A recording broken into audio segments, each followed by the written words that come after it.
O vídeo dessa semana ia ser exibido ontem por motivos especiais, mas por imprevistos também especiais, acabou que o especial do Dia das Mulheres vai ser exibido no dia 9, na quarta-feira. Ontem, dia 8 de março, foi comemorado o Dia Internacional da Mulher, uma data que marca a luta que várias mulheres tiveram que enfrentar no passado para que hoje tivéssemos o direito do voto, de melhores condições de trabalho e de seguir nossas vidas da forma que bem entendemos. A ideia de firmar essa data como Dia Internacional da Mulher surgiu em uma conferência na Dinamarca no ano de 1910. É que no dia 8 de março de 1857, operárias de uma fábrica têxtil em Nova York organizaram um grande protesto. Elas reivindicavam melhores condições de trabalho, como a redução da carga horária e salários iguais aos dos homens, que chegavam a ganhar 3/3 a mais que as mulheres. Alguns sites que falam sobre o assunto afirmam que um total aproximado de 130 mulheres morreram queimadas em um incêndio criminoso provocado pelas autoridades que estavam no protesto. Já outros sites de informação afirmam que houve uma reação extremamente violenta por parte das autoridades, mas o incêndio é citado apenas como mito. Depois de várias lutas e protestos, finalmente a ONU oficializou o Dia Internacional da Mulher no ano de 1975. Ao criar a data, a intenção não era apenas homenagear ou comemorar os direitos que as mulheres haviam conquistado. Até hoje, são realizadas conferências por todo o mundo para discutir e lutar pelos direitos das mulheres, que ainda sofrem preconceito e são desvalorizadas no mercado de trabalho. No Brasil, um dia para ser bastante comemorado é o dia 24 de fevereiro. É que no ano de 1932, as mulheres ganharam o direito do voto e de se candidatar a vagas no Executivo e no Legislativo. Na resenha de hoje, vamos falar sobre uma mulher que viveu a guerra no seu país e que precisou migrar para outro local para ser o que sempre quis, livre e emancipada. Porque no seu país ela não ia conseguir isso nunca. Ela precisou sair do Irã para viver a vida do jeito que ela queria, sem que ninguém a oprimisse. E graças a isso, hoje eu posso falar da graphic novel autobiográfica da ilustradora iraniana Marjane Satrapi.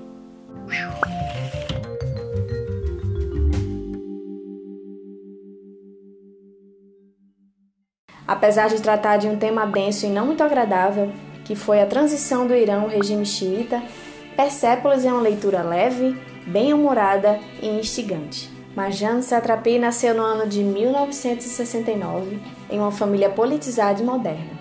Os pais dela sempre a incentivaram a ser independente. O casal participava dos protestos que aconteciam durante a instalação do regime xiita na Pérsia e eram contra o Shah.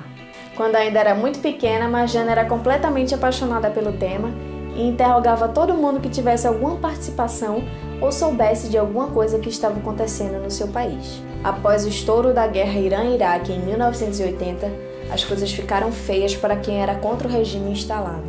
As pessoas simplesmente ficaram sem liberdade e Marjane, que ainda era um projeto de revolucionária, precisava mentir e esconder as coisas que gostavam para não ser presa. Ouvir música, usar tênis da Nike, usar maquiagem e até vestir jeans era considerado uma afronta contra o regime.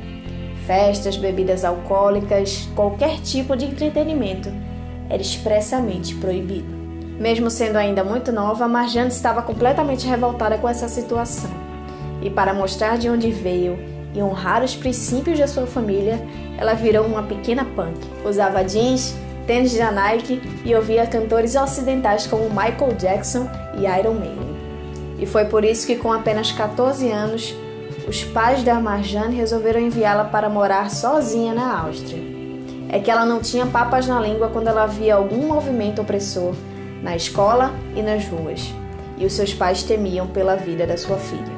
Marjane poderia ter perdido tudo: o carinho aconchegante dos seus pais, o conforto da sua casa e, sobretudo, a sua liberdade.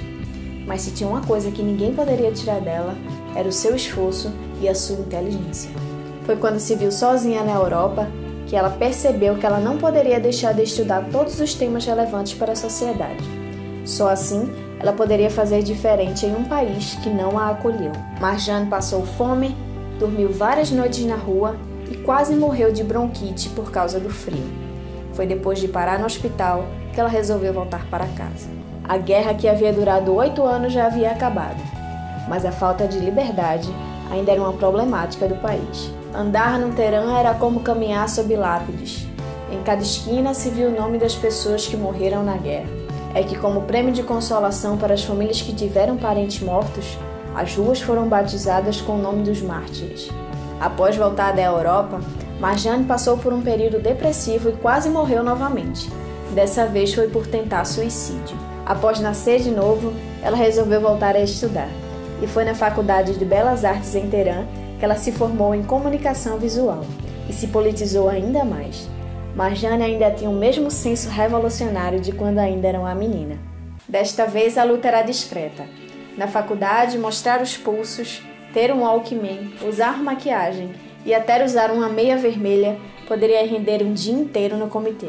Os dirigentes queriam que as pessoas se preocupassem mais com as roupas que eles estavam vestindo para esquecer o discurso da liberdade de expressão. E há um episódio no quadrinho que marca bem essa intenção deles.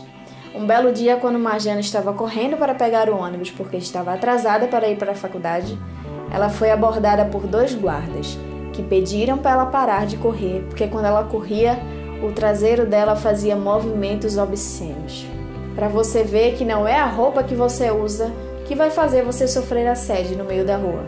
Após algum tempo, Marjane se casou e foi contra todos os seus princípios. Ela estava casada com um homem que ela não amava, em troca da liberdade de poder andar em público ao lado do seu namorado. É que no Irã, naquela época, as mulheres só poderiam andar do lado dos homens que fossem da sua família ou se fosse o seu marido de papel passado.